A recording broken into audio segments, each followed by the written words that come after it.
Hello everyone. Welcome back to the channel. After a long time আমি একটা নতুন review video নিয়ে চলে এসেছি। তো তুমি সিনেমা দেখো আর না দেখো, 40 বছর আগে একটা মুভি রিলিজ করেছিল হিন্দিতে, সেটা হচ্ছে নসিব আপনা আপনা। অনেকেই দেখে থাকবে, অনেকে হয়তো দেখোনি, বাট ক্যারেক্টার যে প্লে করেছিল, মেন ক্যারেক্টার ফিমেল, তাকে অনেকেই চেনো, তার ফেস খুবই নোন।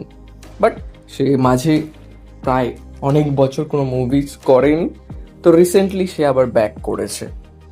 তো সেই অভিনেত্রী 2026 সালে ফিরেছেন একেবারে ধামাকাদার কামব্যাক নিয়ে।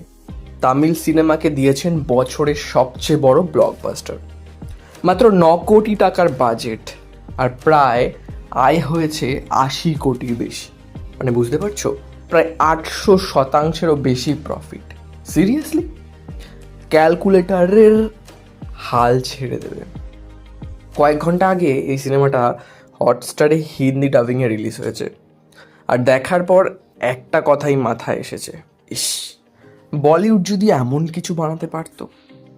ওপর থেকে দেখলে মনে হবে এটা একটা কমেডি ফিল্ম, কিন্তু আসলে এটা একটা হিডেন পাওয়ারফুল থ্রিলার। গল্পটা এমন যেখানে সবাই কিছু একটা খুঁজছে, আর যখন সেটা সামনে আসবে তখন একেবারে মাথা ঘুরে যাওয়ার মতো অবস্থা। বিশেষ করে শেষের 10 মিনিট তোমাকে ভাবতে বাধ্য করবেই করবে। এই সিনেমা থাকতে অন্য অভিনেত্রীরা কিভাবে এবছর ন্যাশনাল অ্যাওয়ার্ড পায় সেটাই এখন ভাবার বিষয়। মুভির নাম থাই কিজাভি, মানে তামিল শব্দ থাই কিজাভির অর্থ হচ্ছে গড মাদার, আর নামের মতোই চরিত্র পুরো গডফাদার ভাই বস। চারিদিকে শুধু ভায়োলেন্স আর ভায়োলেন্স। গ্রামের মানুষ এতটাই ভয় পায় গডমাদারকে যে তার নাম শুনলেই কাঁপতে শুরু করে। কিন্তু গল্প শুরু হয় একেবারে উল্টোভাবে, একটা ট্র্যাজেডি দিয়ে। হঠাৎ করেই যেন নিচে লুটিয়ে পড়ার মতো অবস্থা। ধরে নেওয়া হয় রাত ঠিক 3টের সময় গডমাদার মারা যাবেন। সেই অনুযায়ী ফিউনারালের প্রস্তুতি শুরু হয়। কিন্তু সবচেয়ে চমকপ্রদ ব্যাপার কি জানো, গ্রামের লোকেরাই ভগবানের কাছে প্রার্থনা করছে যেন ওই মহিলা আর কখনো সুস্থ হয়ে না ওঠে। কারণ তিনি গ্রামের সবাইকে টাকা ধার দিয়েছেন, আর সেই হিসেব তার মাথায় একেবারে গেঁথে আছে। এখন তিনি না হাঁটতে পারেন, না কথা বলতে পারেন, কিন্তু হাতের ইশারায় কিছু বোঝাতে পারেন। মনে হচ্ছে মৃত্যুর আগে তিনি এমন একটা গোপন কথা বলতে চান যেটা বলার জন্য তার শেষ নিঃশ্বাস আটকে আছে। এই ইশারা বোঝার জন্য শহর থেকে তার ছেলেদের ডাকা হয়।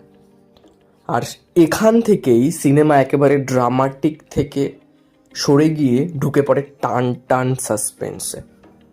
একটা হারিয়ে যাওয়া জিনিস যা পুরো গ্রামের ভাগ্য বদলে দিতে পারে, সেটা কোথায়, মাটির নিচে না ওপরে? এই রহস্যই গল্পকে এগিয়ে নিয়ে যায়। যারা কিছুক্ষণ আগেও তার মৃত্যুর জন্য প্রার্থনা করছিল, তারাই এখন ডাক্তারের কাছে ছুটেছে, শুধু সেই গোপন রহস্য জানার জন্য। তাকে আবার বাঁচাতে চায় তারা। এই সিনেমাটা এখনই দেখা উচিত, কেন জানো? কারণ একটা প্রমাণ করে একটা ভালো গল্পই যথেষ্ট। বড় স্টারকাস্ট দরকার পড়ে না, বড় বাজেটও লাগে না। তামিল থেকে হিন্দিতে ডাব হওয়ার পরেও গল্পটা একদম পারফেক্টলি কানেক্ট করেছে।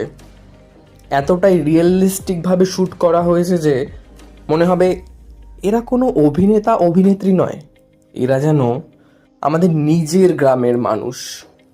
ফার্স্ট হাফ একেবারে জমজমাট কমেডি, মজার ডায়লগ, দারুণ সিচুয়েশন, হেরাফেরি টাইপ ভাইব পাবে তুমি অবশ্যই। আর সেকেন্ড হাফে ঢুকে পড়বে পুরো মাইন্ড ববলিং কিছু মিস্ট্রিজ। শেষ পর্যন্ত তুমি ভাবতে থাকবে আসলে কি হারালাম, কি বা পেলাম। আর ক্লাইম্যাক্স পুরোপুরি আনএক্সপেক্টেড। তুমি যতই চেষ্টা করো না কেন যে তুমি ক্লাইম্যাক্স ধরে ফেলবে, but it will be unexpected. গল্প বলার ধরন অসাধারণ। এতগুলো চরিত্রকে কিভাবে একসাথে যুক্ত করা হয়েছে তুমি বুঝতেই পারবে না। কখন দেখতে দেখতে 2 ঘন্টা কেটে গেছে। সবচেয়ে বড় চমকটা লুকিয়ে আছে সিনেমার সোশ্যাল মেসেজে, যেটা তোমাকে একেবারে ঝাঁকুনি দেবে। আগে থেকে আন্দাজ করতে পারবে না, আর দেখার পর ভুলতেও পারবে না।